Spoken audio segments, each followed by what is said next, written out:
Et je suis très heureux d'accueillir les startups qui ont été sélectionnées par notre jury il y a déjà maintenant quelques semaines, avec une startup qui vient de la 5e promotion que je salue également, qui est BIV, en la présence de Solal, et qui aura la lourde responsabilité, avec nous, à nos côtés, d'animer ce groupe, cette 6e promotion qui démarre, comme vous le savez, pour 6 mois. Alors, quelques mots sur l'actualité, parce que l'actualité automobile, comme d'habitude, est toujours très chargée. Vous ouvrez un journal, on ne parle que d'automobile, de mobilité à un moment ou à un autre, surtout avec une période post-confinement.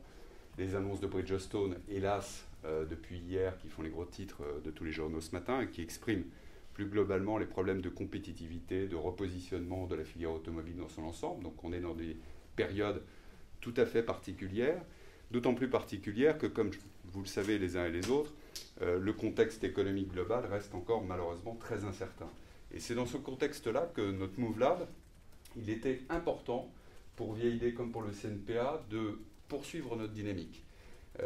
C'est un programme que nous autofinançons avec l'aide d'un certain nombre de sponsors, dont d'ailleurs Bridgestone, dont d'ailleurs Europcar et beaucoup d'autres que vous voyez sur les panneaux qui sont derrière moi, et qui montrent bien l'implication de ces entreprises malgré les difficultés qui sont lourdes, qui sont pressantes, dans un programme d'accélération pour une raison assez simple, et vous le savez aussi bien que moi, tout est en train de bouger. Donc la claque d'humilité qu'on s'est tous prise pendant le confinement en particulier, on a vu que les tendances sur lesquelles nous travaillons avec VID se sont accélérées. Pas de manière phénoménale, mais on voit que les tendances de fond que nous décelions les uns et les autres avant, au niveau des startups, au niveau de notre écosystème, sont en train de prendre plusieurs directions à la fois. Je ne veux pas être trop long lors du déjeuner avec vous ce matin, mais vous voyez bien que cette intermodalité dont on parle très souvent, ce besoin de repenser les mobilités, on pense trop souvent aux villes, mais c'est vrai aussi dans ce qu'on appelle les campagnes, les provinces. On voit que les choses se redéploient et qu'il y a une vraie porosité aujourd'hui entre les différents modes de transport entre eux. Malgré ça, l'automobile reste dominante pour quasiment 90%. C'est une réalité. Même si toutes les autres formes de mobilité sont en très forte progression, l'automobile reste le vecteur dominant. Ça ne veut pas dire, bien au contraire, que l'automobile doit rester sur des paradigmes tels qu'elle les a connus depuis le 19e siècle. Donc c'est l'esprit du Move Lab, c'est d'organiser finalement cette porosité entre les startups, cette nouvelle économie et l'économie historique de l'automobile. C'est d'organiser cette porosité, cette complémentarité entre les différentes technologies. C'est de jeter des passerelles entre les mobilités dites douces, où il y a beaucoup de startups, notamment dans le domaine du vélo, qui sont arrivées chez nous, de mettre en place des plateformes sur le véhicule électrique, je pense à BIV, il y en a d'autres, et de faire en sorte que cet écosystème s'enrichisse avec un seul état d'esprit, j'allais dire, c'est d'abattre les cloisons. C'est de faire en sorte que des acteurs très différents, des startups, des entreprises traditionnelles, que ce soit des TPE, des PME, des ETI, des accélérateurs comme VID, des institutionnels qui nous soutiennent aujourd'hui. Je pense à France Mobilité, je pense à France Tech qui vient de nous retenir dans son dernier programme Tremplin. Aujourd'hui, notre Move Lab, il a 3 ans d'existence et le CNPA et VID ont rencontré ensemble environ 650 startups. 650 startups, c'est tout à fait considérable. C'est une des raisons qui nous a encouragé à créer, à côté du Move Lab, une alliance des mobilités. Et je le signale parce que cette alliance des mobilités, elle porte bien son nom. C'est faire alliance entre ces startups qui ont leurs spécificités, qui ont leurs problèmes, leurs impératifs, avec l'écosystème, le support finalement qui leur permettra de décoller dans les prochains mois, dans les prochaines années. Donc merci encore à toutes et à tous d'être là. Je vous en remercie infiniment. Je souhaite tout le succès possible à cette 6e promotion et je suis sûr que nous continuerons à accélérer la 7e, la 8e. C'est une stratégie de long terme et c'est la raison pour laquelle, comme je disais tout à l'heure, malgré les difficultés, eh bien, c'est une raison supplémentaire justement pour accélérer et continuer à structurer notre programme. Merci à toutes et à tous. Jean-François.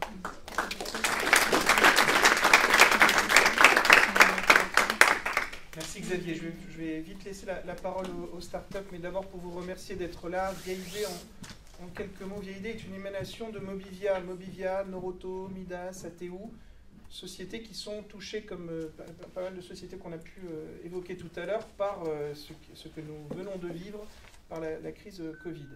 Le VIAID est un agitateur, un accélérateur, un investisseur dans les startups de mobilité depuis 10 ans.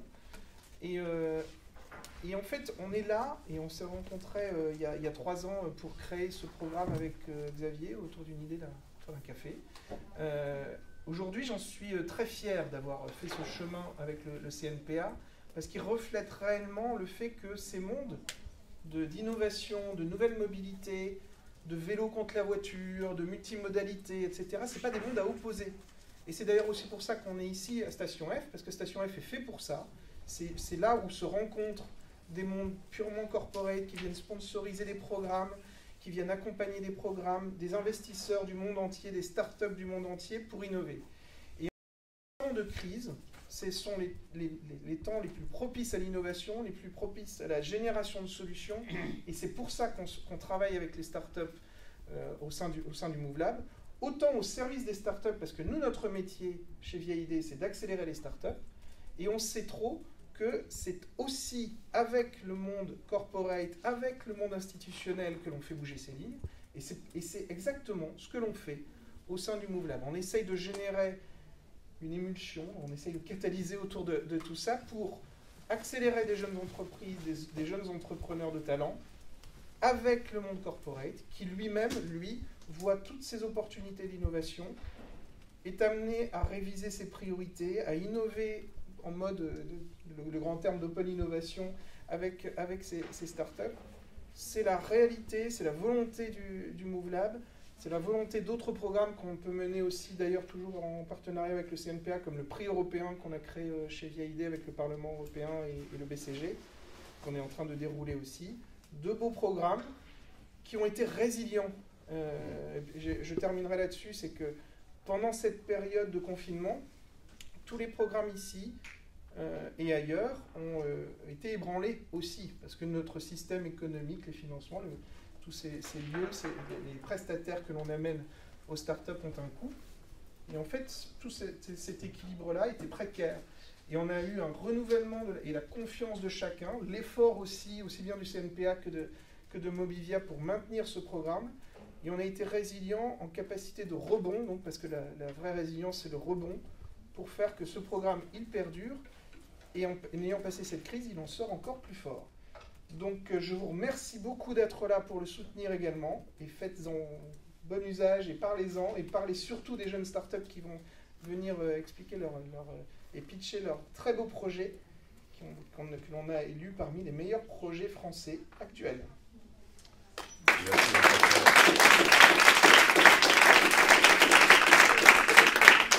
Donc qui commence pitch, la séance de pitch. C'est Solal. Allez. Merci Solal. Je te laisserai passer dans la table suivante pour la prochaine startup. Ouais, ok, ça marche. Bonjour à tous, Solal, cofondateur de BIV, startup créée en mars 2019 avec pour mission de décarboner le quotidien des individus et des entreprises par l'adoption du véhicule électrique. Aujourd'hui, comme l'a précisé Xavier Oran, le véhicule, on en parle énormément dans l'actualité, le véhicule électrique également. Aujourd'hui, il y a quand même beaucoup d'inertie à passer au véhicule électrique parce qu'on ne comprend pas son fonctionnement. C'est très stressant, c'est engageant dans le temps et c'est très onéreux. Et du coup, BIV accompagne ses clients à décarboner leur quotidien en leur apportant toute l'information et toutes les offres sur une unique plateforme où on va proposer des offres de véhicules électriques multimarques, des solutions d'installation de bornes de recharge. D'ici la fin du mois, on va également proposer de l'assurance et d'ici la fin de l'année, des offres de location longue durée pour les professionnels. Tout ça dans cet objectif justement d'aider à décarboner les entreprises. On remarque aujourd'hui qu'il y a eu un fort intérêt à la sortie du coronavirus, avec notamment un plan de relance qui avait été annoncé par M. Macron, et de cette volonté d'aller vers le véhicule électrique, mais de ne pas en maîtriser tous les outils. Donc c'est pour ça qu'on a créé l'entreprise. Quelques chiffres sur Biv. On a été créé en mars 2019. Aujourd'hui, on est une équipe de 8 personnes. On a un peu plus de 100 000 visiteurs uniques par mois. Et aujourd'hui, on souhaite se positionner en tant que référence du véhicule électrique en France. Merci. Je crois que ça fait 2 minutes.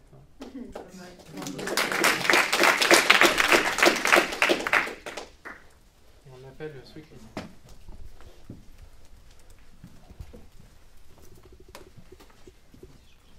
Bonjour à tous, donc je suis Clément Toutain, associé chez Sweetly, et aujourd'hui je vais vous présenter notre startup. Sweetly, c'est un nouveau service internet qui permet très simplement de venir sécuriser une caution en ligne pour protéger un véhicule loué. L'idée, elle est née du fait qu'aujourd'hui, il n'existe pas de moyen simple de venir protéger un véhicule sans débiter une carte de crédit ou alors impacter son plafond bancaire. D'ailleurs, chez Sweetly, ça nous est à tous arrivé de se retrouver bloqué un samedi lors de la location de voiture à cause de notre carte de crédit qui a été refusée pour le dépôt de caution.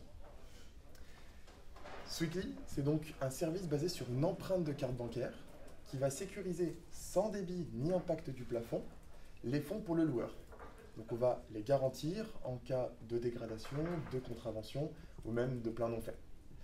Concrètement, on va totalement dématérialiser le processus utilisateur, le numériser donc et le simplifier.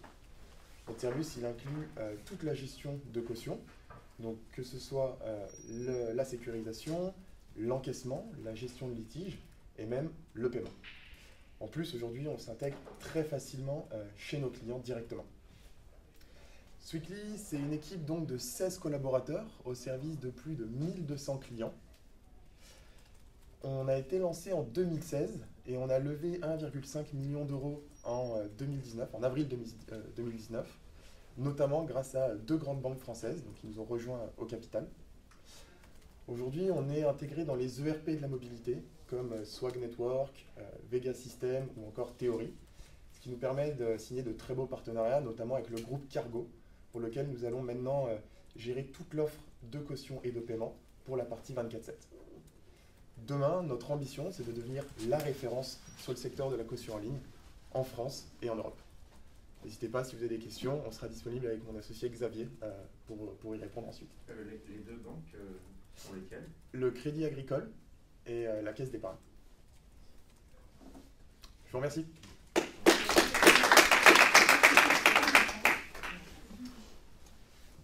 Externe.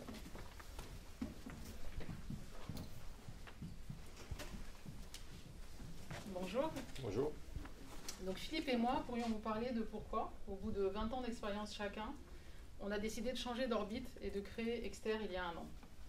Mais on préfère aujourd'hui vous parler de l'ambition d'Exter, qui est d'être l'acteur de référence sur les vélos à assistance électrique d'occasion. Alors pourquoi ce positionnement? Parce qu'il y a un marché et peu d'acteurs. Il y a un marché aujourd'hui qui est extrêmement dynamique et en pleine mutation. On le vit avec l'essor du vélo à assistance électrique, le fameux VAE, qui permet de nouvelles mobilités, de nouvelles pratiques de loisirs, et qui, de manière automatique, en fait, va développer un marché de l'occasion conséquent avec des produits de plus en plus techniques et de plus en plus chers. Et à l'instar du marché neuf, où il y a beaucoup d'acteurs aujourd'hui, sur ce marché, il n'y en a pas ou très peu capables d'offrir la réassurance attendue sur un produit d'occasion par les consommateurs, tels que peuvent le faire par exemple Aramis Auto sur les véhicules ou un Back Market sur les téléphones. Donc pour servir cette ambition, nous avons imaginé un écosystème digital et interconnecté. Ce dispositif repose sur 2 sites. Un premier site internet qui s'appelle Code Vélo, qui est la première cotation de vélo en ligne, donc l'Argus du vélo, pour faire simple. Aujourd'hui, Code Vélo, qui est en ligne depuis 6 mois, c'est plus de 40 000 cotations depuis 6 mois donc, et c'est une trentaine de marques aujourd'hui partenaires qui nous suivent et qui nous accompagnent. Les marques sont les constructeurs de vélos avec qui on travaille et qui nous fournissent les données pour faire travailler notre algorithme. Le deuxième site internet que nous avons mis en place, que nous allons mettre en place puisqu'il va le sortir dans quelques jours, c'est exter.eco. C'est une plateforme, une marketplace dédiée à la vente et à l'achat de vélos d'occasion à la qualité certifiée. Donc nos clés de différenciation, je dirais, sur ce marché par rapport à d'autres acteurs qui sont en ligne aujourd'hui sur des plateformes de petites annonces. C'est, je dirais, dans un premier temps, l'homogénéité du catalogue et sa spécialisation.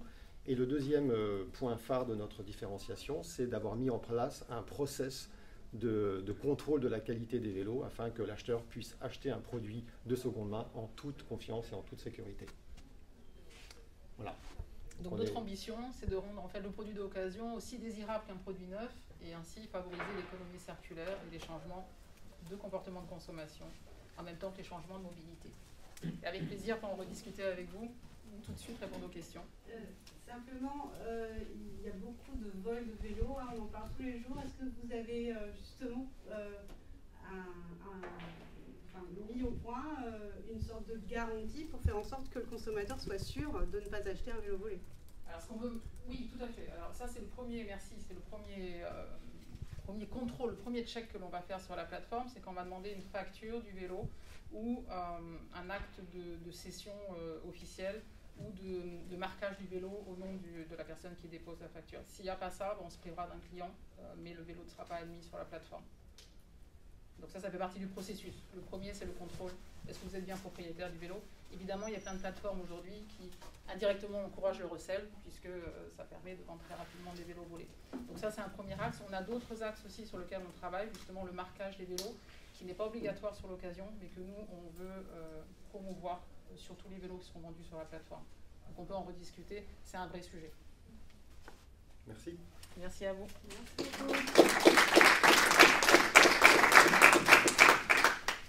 Je me permets, pendant l'intermède, de souligner, parce que comme les sujets vélos sont parfois un petit peu éloignés des sujets purs automobiles, c'est un maillon très important de la chaîne de valeur vélo que Xpera est en train de créer. Donc j'ai pas d'action chez eux. C'est pour ça qu'ils sont venus, et c'est pour ça qu'on les a sélectionnés, parce qu'en fait, l'Argus du vélo, ça n'existe pas. C'est ce qu'ils sont en train de créer. Et vous savez, vous qui venez du monde automobile, à quel point le fait que l'Argus existe permet à toute une chaîne d'exister. Et toute une chaîne sur le vélo existe, les loueurs, les vendeurs, les racheteurs, etc. Mais tant qu'il n'y a pas de valeur un peu officielle, cette chaîne ne peut pas exister. Donc c'est un point très important. Alors je profite de l'intermède avant de faire 1 km à pied pour en remettre une couche sur ce que vient de dire Jean-François sur le vélo.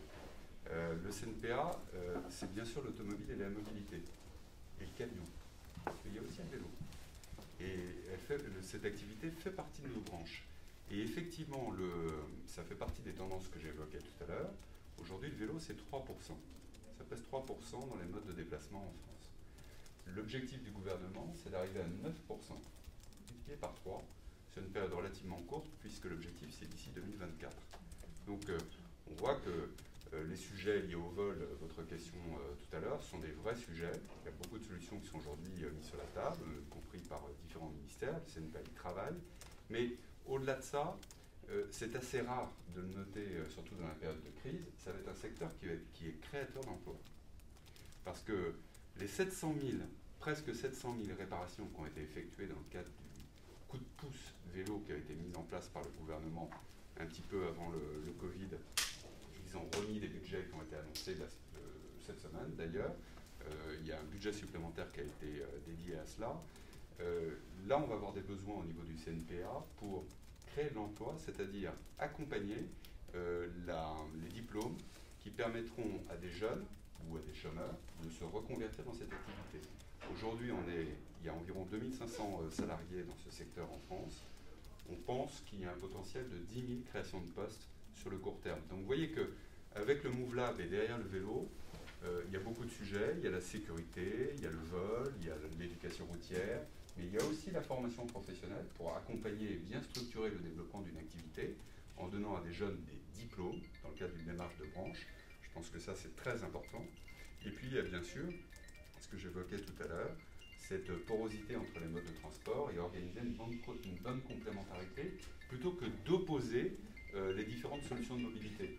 C'est aujourd'hui assez stérile d'opposer le véhicule électrique au véhicule thermique, d'opposer le vélo à la voiture, d'opposer le transport public au vélo ou aux voitures, ou à l'aérien. Il faut avoir une vision globale des mobilités, et c'est aussi un des objectifs du Move Lab, avant de faire 1 kilomètre à pied, parce que ça use comme chacun le sait.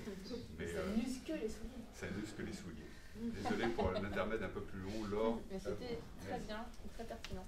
Bonjour à tous, je m'appelle Laure Wagner, je suis la cofondatrice d'1 kilomètre à pied avec Waiki, qui est là. Je vais d'abord vous expliquer le nom, parce que nous ne sommes pas une appli de marche, figurez-vous. 1 kilomètre à pied, c'est plutôt un futur souhaitable, une ambition, parce qu'aujourd'hui, les trajets domicile-travail, c'est plutôt 16 km en voiture. 16 km, c'est la distance moyenne allée des trajets domicile-travail, et comme c'est trop long, 70% des actifs, voire plus, font leur trajet domicile-travail en voiture. Et donc nous, on est là pour faire une transition d'ici 2030 entre 16 km en voiture et l'ambition d'1 kilomètre à pied comme une tendance souhaitable. Donc, que faisons-nous concrètement ? Tout simplement, on a créé une plateforme RH qui va permettre à tous les employeurs d'être au cœur de cette transition et de venir mesurer l'état actuel des trajets domicile-travail. Concrètement, ils téléchargent leur fichier du personnel et ils obtiennent 3 choses instantanément. Un diagnostic des trajets actuels, durée, distance, carbone, coût, cartographie, etc. Ensuite, ils vont obtenir le plan de mobilité idéal qu'ils devraient faire établissement par établissement et y voir beaucoup plus clair sur quel est leur potentiel de cyclistes, combien d'automobilistes ont en fait un trajet en transport en commun, et justement jouer sur cette intermodalité et trouver des solutions fines pour appliquer notamment le forfait mobilité durable. Et enfin, 3e étape de ce qu'ils obtiennent, et là ça n'est que pour les entreprises multisites, et il y en a énormément. Notre objectif, c'est de faire en sorte qu'un employé de terrain, petit bonhomme rouge qui est ici, qui travaille pour l'établissement rouge, puisse être muté sur l'établissement vert du même employeur pour avoir des trajets moins coûteux, plus agréables et moins carbonés, évidemment. Il faut savoir que 3/4 des employés en France, des actifs français, sont des employés de terrain, de l'hôtellerie-restauration, de l'énergie, des transports, de la santé, des EHPAD, de l'éducation, des services publics, du BTP, etc., de l'industrie. Et donc, ces employés-là ne pourront jamais faire de télétravail. Et donc, c'est quelque part une injustice sociale. Certains vont pouvoir faire moins de trajets, économiser en faisant plus de télétravail, mais les 3/4 des actifs français ne pourront pas, et il est très important du coup de réduire pour eux la distance pour pouvoir faire des économies eux aussi et accéder à un quotidien plus agréable et jouer sur la qualité de vie. Donc grâce à nous, nos clients gagnent beaucoup de temps déjà sur leur démarche, et ensuite quand ils ont fait la démarche, eh bien effectivement ils ont des bénéfices économiques sur la baisse de l'absentéisme, du turnover, l'amélioration de la qualité de vie au travail, de l'équilibre pro-perso. On s'est lancé en janvier. Moi je suis une ancienne de Blablacar, je travaillais 11 ans chez Blablacar. Et Waiki était OLCL. On s'est lancé en janvier. Aujourd'hui, on a 7 clients malgré le Covid. Et on espère justement mettre les employeurs au cœur de cette transition pour changer le paradigme dont vous parliez assez rapidement. Merci.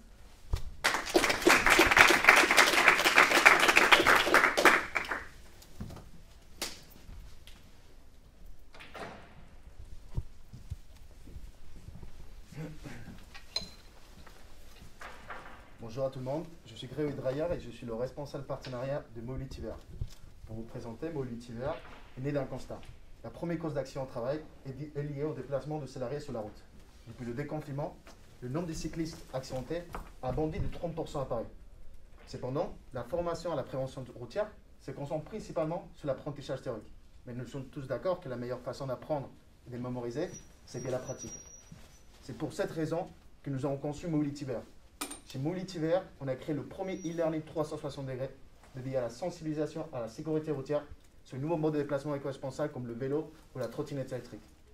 Dans nos formations, l'apprenant est plongé dans des scénarios où il va vivre différentes situations comme l'ouverture portière d'une voiture ou le déplacement dans une zone 30.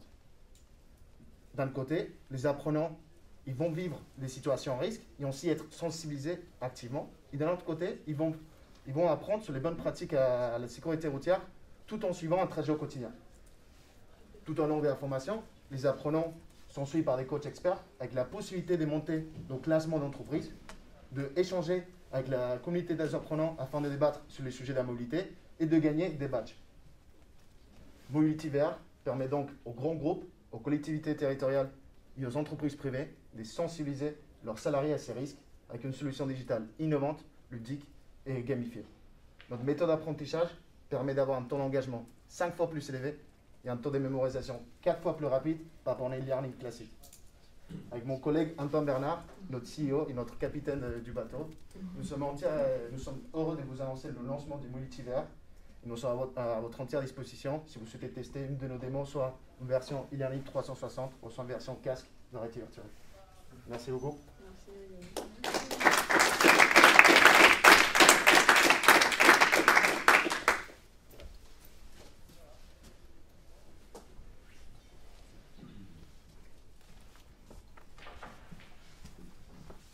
Bonjour à tous, je suis Virginie Tran, la fondatrice d'ISCAB. ISCAB, on facilite la prise en charge des clients automobilistes à travers des casiers connectés qui permettent le dépôt et le retrait des clés disponibles 24/24. Pour l'histoire, il y a à peu près 4 ans, je me mariais, j'allais avoir un petit garçon et j'ai acheté ma première voiture neuve. Donc, comme vous devez le savoir, quand on a un véhicule, on a besoin de l'emmener à l'entretien chaque année. En jeune maman organisée, je prends rendez-vous à 9h15 pour éviter les files d'attente. J'arrive du coup au garage, donc avec mon fils, donc j'ai déjà la poussette à prendre et en plus le maxi-cousy. J'arrive directement au service et je vois 2 personnes devant moi. Je prends mon mal en patience, j'attends à peu près 20 minutes, quand d'un coup mon fils se met à hurler. Je sens le stress qui monte et le regard des autres clients qui disent « Ah, cette jeune maman est déjà dépassée par les événements. » Et c'est comme ça qu'est né ISCAB. ISCAB, en fait, on permet de supprimer les files d'attente dans les ateliers après-vente et on permet aussi d'élargir les horaires d'ouverture de ces ateliers. C'est comme ça qu'est né ISCAB. ISCAB, c'est 799 € par mois, selon le volume et selon la durée d'engagement. Voici. Donc, nous avons des bornes aussi bien intérieures et extérieures. Et c'est l'occasion pour moi aussi de vous présenter. Ah, pardon. C'est l'occasion aussi pour moi de vous présenter notre dernière borne e-réception qui est 100% extérieure, 100% sécurisée, qui vous permet de faire du dépôt et du retrait des clés en 24/24 et récupérer en même temps votre véhicule de remplacement.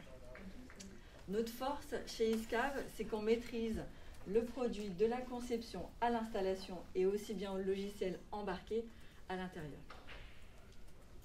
Voilà. Merci.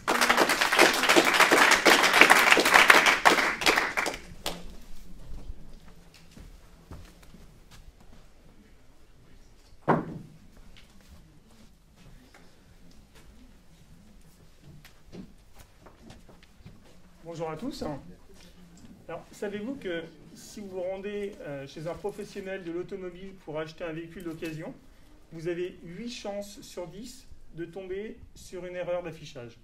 Alors, comme ça paraît beaucoup, mais une erreur d'affichage, ça peut être une erreur d'équipement, un kilométrage différent qui est affiché parce que la voiture a roulé entre-temps, ou encore une erreur de prix parce qu'il a été mis à jour sur Internet et pas physiquement. Alors, il faut dire que mettre à jour des étiquettes de prix, on ne se rend pas bien compte, mais imaginez que vous avez un parc de 200 véhicules, il faut imprimer chaque étiquette, trouver les clés de la voiture, ouvrir la voiture, chercher la voiture, mettre l'étiquette accrochée au rétroviseur intérieur de la voiture, et puis ensuite faire la manipulation inverse, ranger les clés, etc. Donc c'est énormément de temps perdu pour le concessionnaire, c'est également de l'argent perdu, et puis ça nuit à l'expérience client. Je m'appelle David, ça fait 20 ans que je travaille dans la distribution automobile et avec Oussem, on a créé Eticar. Eticar, c'est une étiquette électronique connectée, telle que vous la connaissez dans la grande distribution, chez Carrefour ou Leclerc, mais qui est adaptée à l'automobile. En clair, elle est grand format, elle est autonome, elle est connectée où qu'elle soit, et puis elle est adaptée à l'automobile puisqu'il va falloir qu'elle résiste à la chaleur, au soleil et puis au gel. Les possibilités qu'offre Eticar, c'est notamment la gestion centralisée des prix à distance, mais également la possibilité d'afficher des mensualités ou des loyers pour promouvoir la LOA, mais également de mettre des offres promotionnelles qui vont permettre de mettre en valeur certains véhicules d'occasion. Voilà, on ambitionne d'améliorer l'efficacité opérationnelle des concessionnaires en jouant justement sur une révolution de leur affichage. Aujourd'hui, on a un premier prototype qui est fonctionnel, on aura une version autonome et connectée d'ici 1 mois, et on a déjà plusieurs groupes de distribution qui sont intéressés par notre solution. Et on serait ravis de vous montrer les différentes possibilités qu'offre Ethicar.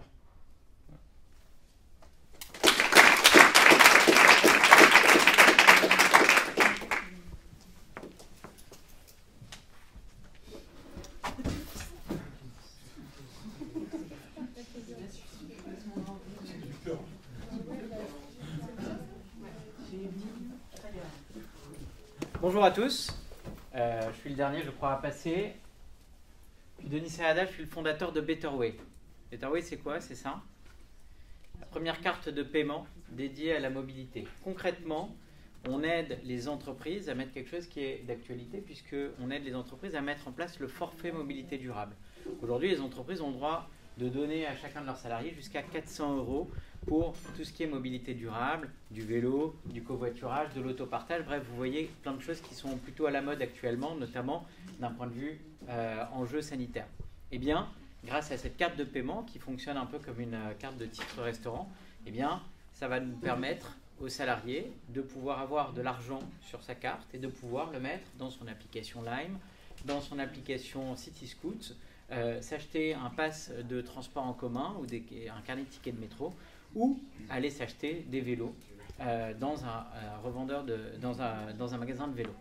Donc concrètement, on simplifie la vie de l'entreprise, puisque l'entreprise n'a pas à gérer de manière manuelle cette allocation de forfait mobilité durable. Donc elle n'a pas à gérer de manière manuelle le fait de pouvoir donner ces 400 € à chacun de leurs salariés.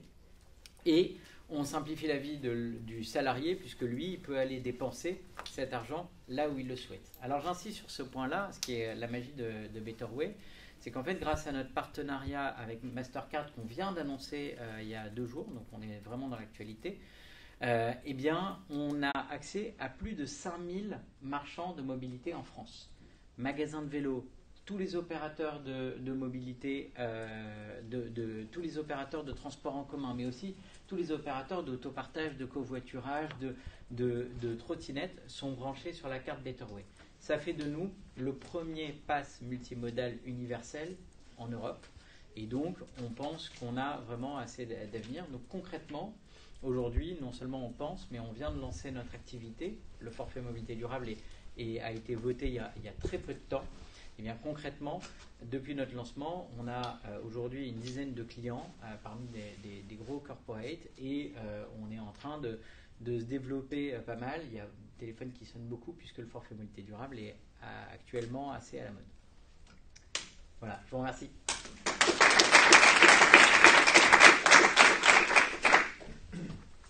N'hésitez pas si vous avez des questions, évidemment, tout à l'heure. Maintenant que notre promotion est démasquée, est-ce que vous avez des questions? Vous avez déjà tous et toutes très faim. J'ai l'impression. Pas de questions? Non? Monsieur. Est-ce que Via ID investit dans chacune de ces entreprises? Et si oui, combien est-ce que vous avez consacré? Est-ce que vous allez le faire? Ça fait intéresser les J'aimerais bien. Non, en fait, déjà, ça ne fait pas partie du deal proposé aux startups. Et c'est pas pour chercher du financement par qui que ce soit, ni même pour Via ID, qu'elles viennent en premier, j'espère. Sinon, il ne faut pas dire pour ça. Elles viennent chercher de l'accélération, du conseil, de l'accompagnement, de la connexion pour accélérer leur business. Parfois, elles trouvent un investisseur dans l'écosystème du Move Lab, auprès des membres du CNPA, auprès des sponsors, potentiellement auprès de Via ID. Mais nous, notre grille de lecture, quand on opère le Move Lab, quand on fait les sélections, c'est pas trouver des boîtes sur lesquelles on va investir, c'est trouver les meilleures boîtes au plus gros potentiel. Avec Via ID, on ne peut pas investir partout, il y a des thématiques sur lesquelles on est déjà. Donc, on se positionne réellement avec une casquette d'accélérateur dans le cas du Move Lab. Rien n'est impossible, ça n'est pas encore arrivé que l'on investisse sur une start-up du Move Lab, mais rien n'est impossible et ça pourrait arriver, forcément. En ce qui concerne le CNPA, c'est la même chose. L'ADN du programme, c'est l'intérêt général. De la même manière, le CNPA s'est interdit, avec Via ID, de prendre des participations dans un certain nombre de start-up. En revanche, ce que je disais tout à l'heure, notre but, c'est d'accélérer la diffusion de l'innovation à tous les échelons de la filière. Et une filière qui est extraordinairement multiple. Encore une fois, vous avez des TPE, c'est la majorité de l'écosystème, vous avez beaucoup de PME, et vous avez aussi une part non négligeable d'ETI qui ont un maillage territorial extrêmement important. Ils sont tous sur des modèles économiques qui sont en train d'évoluer. On parlait de paradigmes tout à l'heure culturels, sociétaux, technologiques, écologiques. Tous ces changements, toutes ces mutations ont un impact d'ores et déjà sur les modèles économiques des différentes entreprises de la branche, que ce soit d'ailleurs sur le plan industriel ou sur le plan commercial et des services. Donc encore une fois, nous, on est positionnés sur une dynamique d'intérêt général, d'innovation, d'accélération, de création d'emplois, de compétences, et de faire en sorte que ces écosystèmes, comme on le disait tout à l'heure avec Jean-François, se relient. Après, qu'on ait des ambitions. Je disais tout à l'heure que depuis le lancement du programme, aujourd'hui, on a eu en portefeuille, tout de même, et ce qui n'a pas d'équivalent, 650 startups qui sont passées par, entre guillemets, nos fourches codines, évaluées par nous-mêmes, évaluées grâce à un jury de professionnels et des partenaires qui nous ont suivis depuis le début. Donc aujourd'hui, quand on parle de mobilité, il y a beaucoup de papiers qui sortent sur le sujet, et en réalité, il y a assez peu d'experts. Je ne dis pas que VIA et le CNPA sont les meilleurs experts, mais on a une certaine expérience concrète, à la fois des entreprises traditionnelles que nous connaissons bien, Mobivia et beaucoup d'autres, mais aussi de ce bouillonnement qu'il y a dans le domaine de la mobilité, où c'est d'ailleurs le secteur dans lequel il y a eu le plus de startups. En revanche, mis à part Blablacar ou Cityscoot, qui sont également membres du CNPA, vous voyez que cette pluralité, il faut la faire vivre, il faut rendre un certain nombre de choses possibles, y compris en termes de lobbying, parce qu'il y a beaucoup de choses derrière qui sont faites. Vous parliez tout à l'heure du forfait mobilité durable. Voilà un des sujets très nombreux parmi lesquels le CNPA travaille, avec les startups, avec l'Alliance des mobilités, avec VID, avec le MoveLab et avec l'ensemble des ministères concernés. Donc vous voyez que les défis s'entrecroisent aujourd'hui sans arrêt. Donc voilà ce que nous souhaitons faire. Voilà la feuille de route. Et dans cette feuille de route, notre ambition avec Jean-François, c'est que cette 6e promotion, comme les 5 précédentes, il y ait vraiment le plus de pépites possible qui puissent atteindre une taille critique et faire en sorte ensuite que ça se diffuse en France, idéalement en Europe, voire plus, mais en tout cas les choses sont possibles. La France est une place d'investissement de qualité avec l'Allemagne. C'est pour ça que le fait d'avoir créé un prix européen pour donner une visibilité à ces startups de la mobilité est important. Car l'Allemagne, comme la France, ont des atouts sur le plan financier à ce niveau-là. Il y a des fonds d'investissement qui sont en train de se créer, souvent de qualité. Et le fait qu'on soit en capacité, avec VID, de faire en sorte que cet écosystème se parle, se connaisse, se teste, s'expérimente, grandeur nature, ça permet de passer un certain nombre d'étapes et de viser un changement d'échelle. C'est ça que nous cherchons à faire, ce changement d'échelle. Et un changement d'échelle qui soit profitable. Au plus grand nombre et à l'ensemble de la filière en particulier. La création de valeur, elle doit être partagée. C'est pour ça que la dynamique d'intérêt général, la dynamique de RSE aussi qui nous anime, ce ne sont pas des vains mots. On est là pour accélérer, pour accompagner. On n'est pas là pour faire dans une logique profitable. Que les startups le soient, c'est tout à fait naturel parce que l'ADN du CNPA, ça reste une organisation patronale. Et en tant qu'organisation patronale, il était on ne peut plus logique dans mon esprit d'accompagner la création d'entreprises, la création de richesses et puis la montée en gamme au niveau des compétences. Ça, c'est essentiel. Il y a donc un aspect je vais terminer très rapidement, très altruiste dans la démarche de chacun, mais il y a une réalité aussi. Des outils tels que le MoveLab contribuent à faire du CNPA une des organisations professionnelles les plus modernes en France. Il n'y a pas une seule autre organisation professionnelle qui ait son incubateur dans l'incubateur le plus grand au monde de start-up et aussi spécialisé et reconnu aujourd'hui que le CNPA. Et quel intérêt pour VID de participer de cette manière-là, c'est que notre portefeuille que vous voyez ici, et puis notre maison mère qui s'appelle Noroto, Midas, etc., lorsqu'on parle avec Exterem, moi j'ai Altermove qui a 17 magasins de distribution de vélos assistance électrique et qui a concrètement cette problématique. Ils ne vont pas créer Exterem, mais ils ont une problématique de revente de vélos d'occasion. Lorsqu'on va parler avec Biv et Vroomly, on a aussi des problématiques communes qui vont s'accélérer en écosystème. Et c'est ça, nous, ce qu'on y voit en tant qu'accélérateur, c'est de se dire, c'est en bossant avec telle ou telle start-up et en la connectant avec certaines de nos start-up ou de nos marques, qu'on va accélérer ensemble. Une question ? Oui. Si on fait un bilan des 5 précédentes éditions, quel bilan vous pouvez faire ? Est-ce qu'il y a des startups qui ont fait mouche ? Est-ce qu'il y a, en quelques mots, un bilan des 5 premières éditions Je peux démarrer. On touche avec le MoveLab des startups jeunes. Et le taux de mortalité des startups jeunes, il est très élevé. Je crois que l'intégralité des startups passées par notre programme sont encore en vie, sauf une peut-être. Ça veut dire que notre filtre à l'entrée et ce qu'on a pu les aider à faire pour quelque temps a été un bon marchepied. C'est surtout le talent des entrepreneurs, mais on a réussi à bien sélectionner et on a dû donner pas que des mauvais conseils. Ensuite, c'est quoi ce filtre ? Excusez-moi, terminé. Non, mais sur le filtre, quels sont les critères que vous retenez après pour bien comprendre votre démarche ? Ensuite, on a su aussi accompagner certaines startups sur leur chemin. En tant que sachant ça fait 10 ans qu'on travaille sur le monde des startups de mobilité. On sait qu'il y en a certaines dont le chemin est d'aller lever des fonds, qui étaient de plus en plus de fonds. Et donc, certaines ont pris ce chemin avec succès pour accélérer, voire certaines ont été revendues à d'autres structures. Je pense notamment à Paycar qui a été racheté par Le Bon Coin, qui faisait partie de notre première promotion.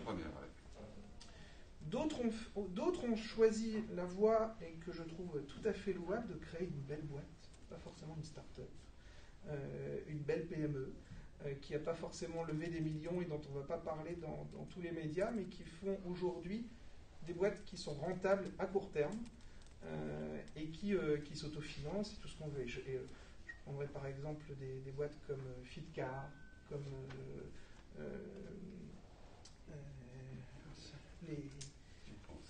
ProStation. Voilà, ProStation est encore, on va dire, dans le développement, c'est ceux qui trouvent les experts. Il y a Convocar, il y a mon mécanicien auto, il y a... C'est pas mon mécanicien, mais bref, dans ce métier-là, ils ont choisi cette voie et c'est super, parce que ça développe de l'emploi et c'est très résilient, notamment en période de crise. Donc on a des beaux succès sur ces enjeux-là. Donc la deuxième question, c'est comment on sélectionne. Quels sont vos critères, votre filtre, les fourches codines, comme disait M. Roux? Alors, il y a un peu ce qu'évoquait Xavier, il y a une logique du volume. C'est-à-dire qu'avec Vieille Idée, on voit 600 à 800 startups par an, uniquement des nouvelles mobilités, venant de toute l'Europe. Parce que le prix européen, c'est 500-600 startups candidates tous les ans.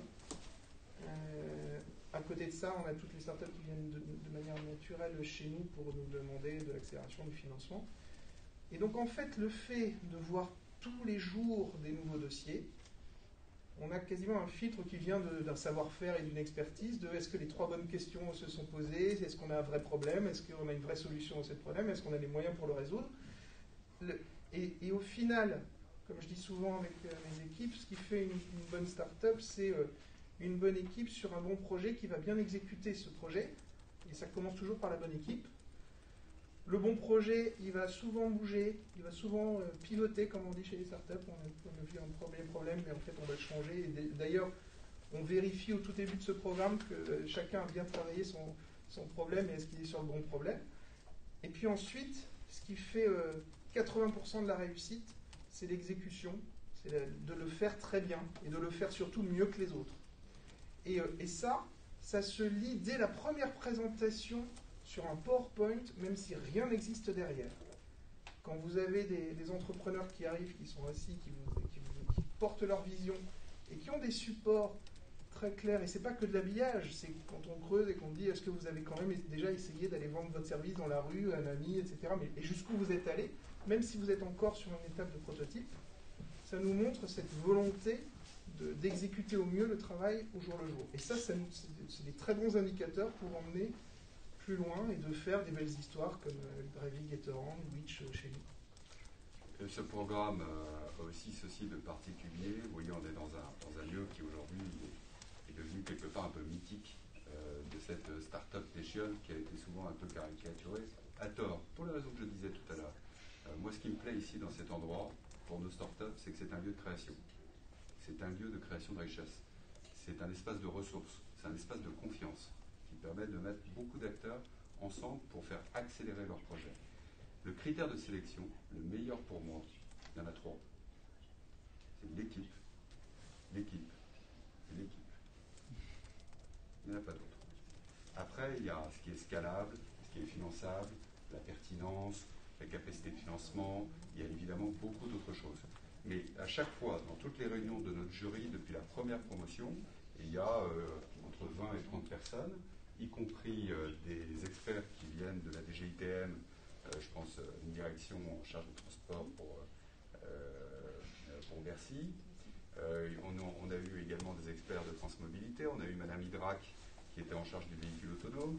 Donc vous voyez, on avait ce jury qui était très mixé entre des représentants de métiers, la base, des experts détachés par les différents sponsors qui nous ont suivis sur les 6 promotions actuelles, et puis des experts au niveau public. Il y a eu des assises de la mobilité, il y a eu ensuite une loi sur la mobilité.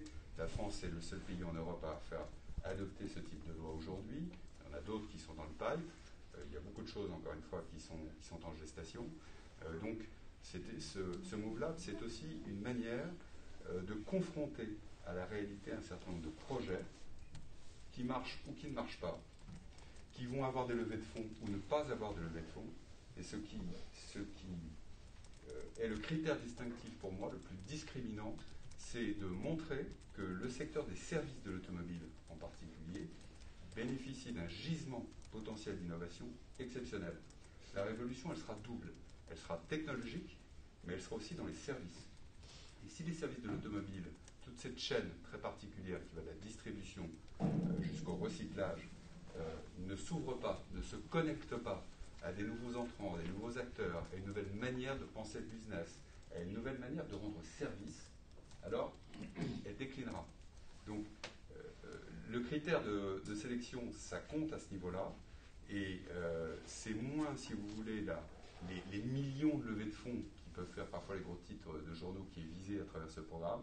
Encore une fois, c'est la capacité d'une équipe à drainer un projet, et que ce soit un projet qui ressemble à la filière.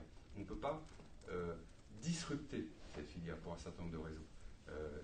Ça serait contre-productif. En revanche, de créer de la valeur ensemble et de repenser un certain nombre de services ensemble, les pitchs que vous avez tout à l'heure sont assez illustratifs de cela, ça je sais que ça va dans le bon sens.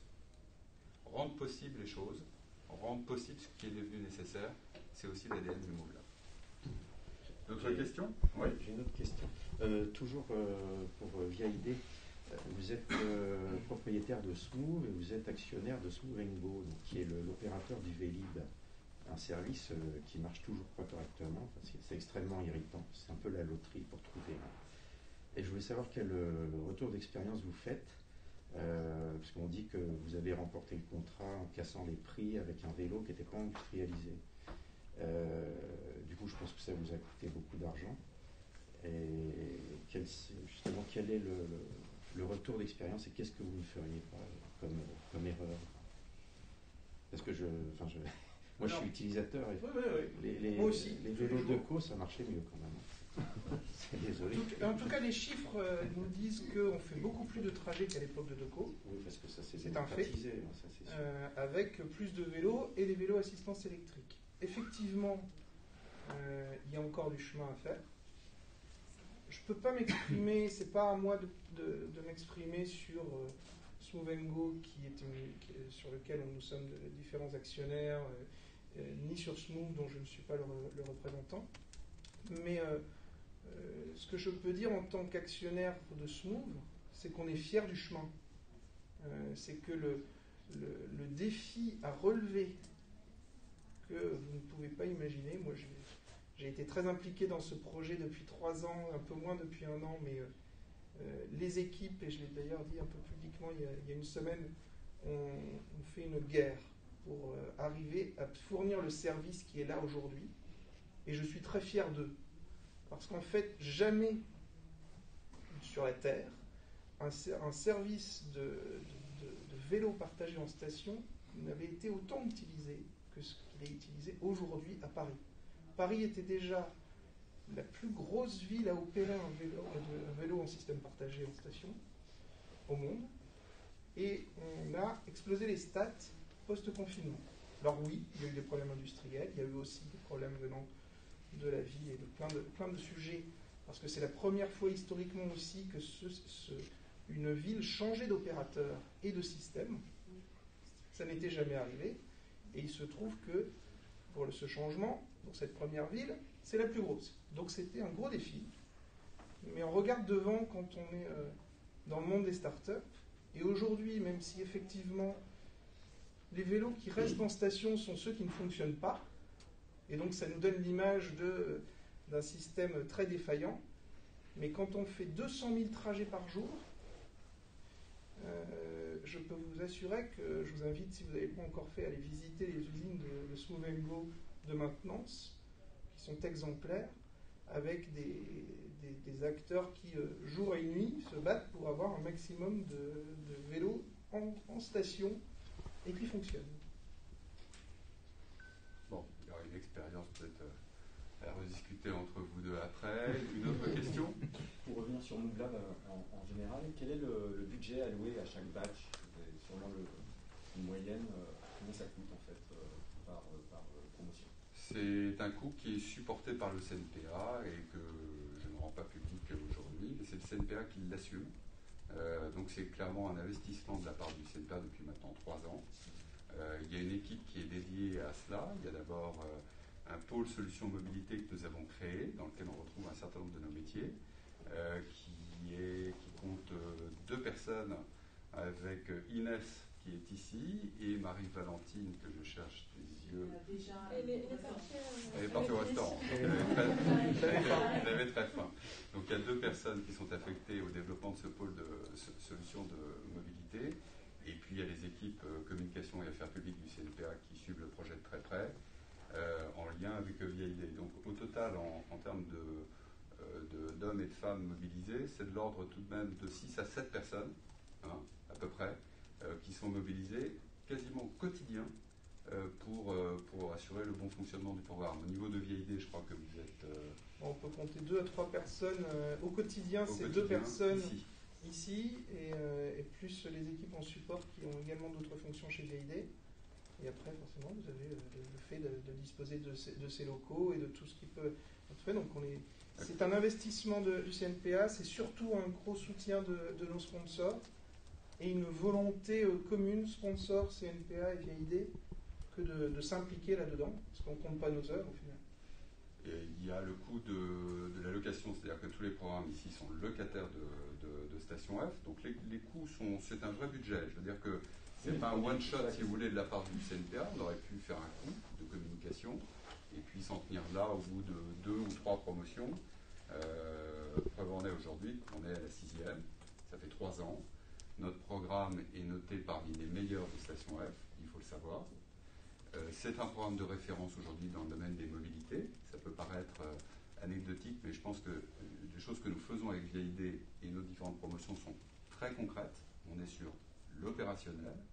VIAID et le CNPA les coachent, les encadrent, les accompagnent, comme Jean-François le dit, au quotidien.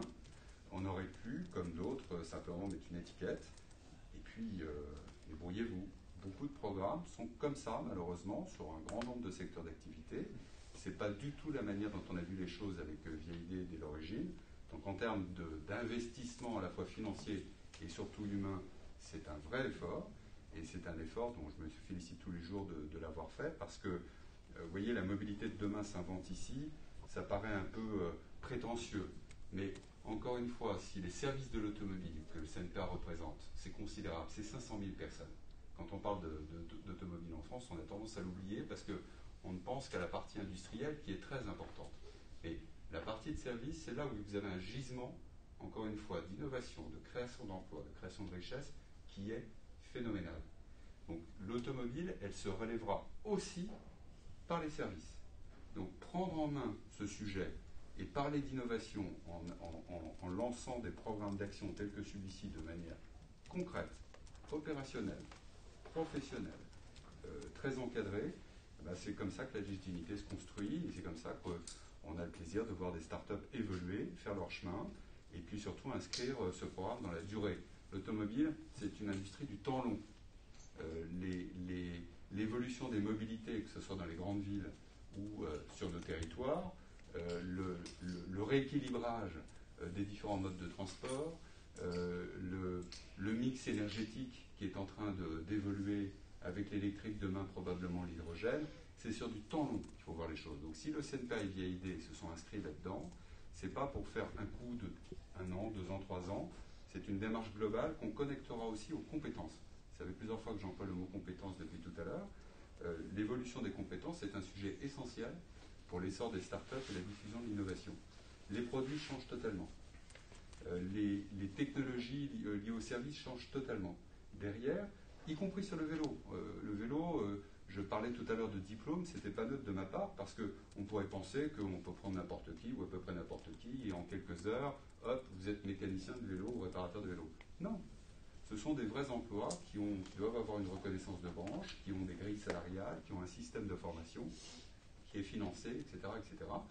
Et quand on parle de vélo, y compris de vélo à hydrogène demain, ça appelle des compétences qui sont totalement nouvelles, ça appelle des investissements qui sont totalement nouveaux, et ces investissements, ils se feront sur le terrain, ils se feront dans des vraies entreprises, que ce soit des stations-service, des réparateurs, des agents, des carrossiers, etc. Un autre exemple qui peut faire gagner beaucoup de productivité dans un certain nombre d'affaires, je parlais de ProStation tout à l'heure qui faisait partie de notre promotion précédente, ils sont en train de se développer. Là encore, on est sur des processus à mi-chemin entre l'industrie et les services qui sont longs, parce que ça correspond à des investissements longs pour des réparateurs ou des carrossiers qui sont intéressés par ce type de produit. Mais en revanche, derrière, le gain en termes de productivité est exceptionnel. Exceptionnel. Vous pouvez faire, et vous le savez pour celles et ceux qui suivent ce type d'activité, on peut faire aujourd'hui l'inspection d'une voiture avec un portable ou en passant sous une arche. Donc imaginez derrière le potentiel de services complémentaires qui peuvent se développer avec les assureurs, pour prendre un exemple parmi d'autres, ou tout simplement avec le client et renforcer donc le niveau de satisfaction client. Ça peut revoir, quand je parlais de modèle économique et je pense aussi aux aspects immobiliers d'un certain nombre d'affaires, il peut y avoir des réorganisations locales extraordinairement intéressantes. Donc derrière cette devise, la mobilité de demain s'invente ici, c'est vraiment une volonté marquée de s'inscrire dans le temps long, de continuer à soutenir cet effort sur le plan financier, en toute indépendance. D'ailleurs, je dis au passage, on a cette liberté de choix de nos startups qui leur garantit aussi le fait qu'elles seront accompagnées de manière indépendante, de manière loyale, mais surtout de manière professionnelle. Et je pense que c'est ça qui compte au final pour construire quelque chose qui est crédible et encore une fois qui est reconnu de manière évidente et incontestée et incontestable de la part du MoveLab, qui est quand même l'incubateur au monde de référence, et de la part du gouvernement lui-même. D'autres questions? Non? Ça va? Alors je propose qu'on stoppe là pour que vous puissiez échanger entre vous, pour celles et ceux qui ont des questions complémentaires,